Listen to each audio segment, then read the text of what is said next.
So you learn a new word and then a week later you forget it. Sound familiar? Unfortunately, this is one of the most frustrating things about learning a second language. You read a word in the dictionary somewhere, you read it in an article, you hear it on YouTube, you write it down, and then a week later you forget it. You can't remember it. You know it's there somewhere in the back of your head. It's on the tip of your tongue, but you just can't remember it. This is so annoying. It's so frustrating because it feels like you're never going to expand your vocabulary. It feels like whatever you do, you just can't remember new words. And whatever you learn is useless because you just forget it. In today's video, I'm going to talk to you about why this happens, and I'm going to give you some scientifically backed strategies to help you remember new vocabulary. So here's the thing. The most common advice you'll get on learning new vocabulary is simply to repeat something 10 times, 20 times, 30 times, and then you'll remember it. It's called rote repetition. Now, to be honest with you, this is a horrible strategy. You're not going to memorize something you write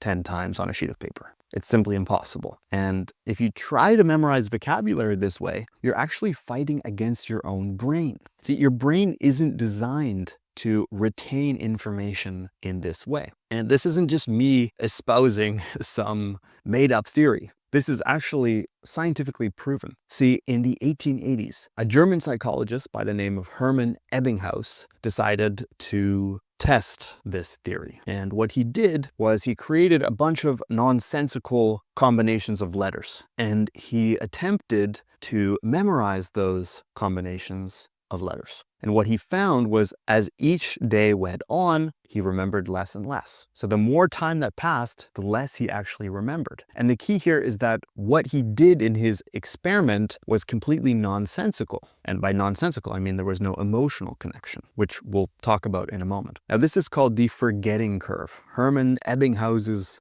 forgetting curve. And it shows you that you're not going to remember most of what you learn if you just write it out, if you just try to remember it and there's no connection to you. Your brain isn't a hard drive. It's a web of connections. Anytime you learn something new, you need to connect it with something else that matters to you. This is called emotional anchoring. An anchor is what keeps the ship or the boat from moving. The anchor is attached to the seafloor. It anchors the boat and prevents it from sailing away. And what you need to do is anchor vocabulary into your brain. And the best way to do this is through emotional connection. Emotions are super strong. You remember emotions. I think back to 10 years ago, maybe something that happened to you 10 years ago.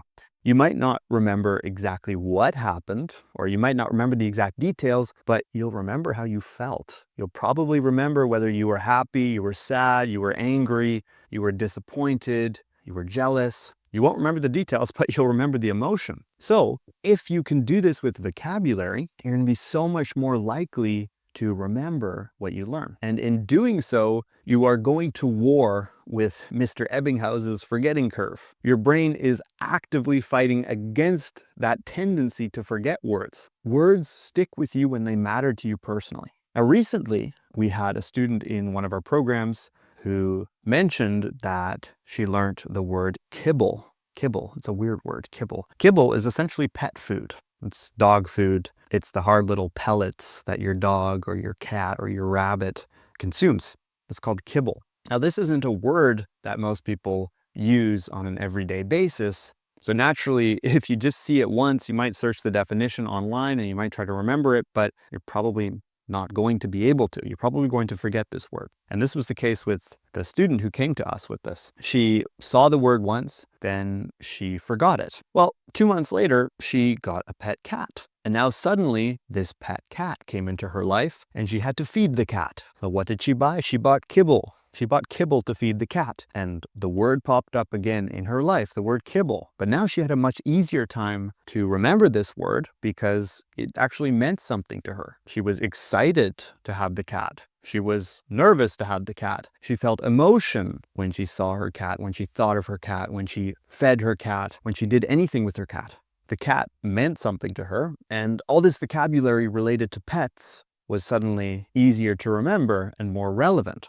And it was easier to remember because it was more emotional. She had more of an emotional connection to the vocabulary.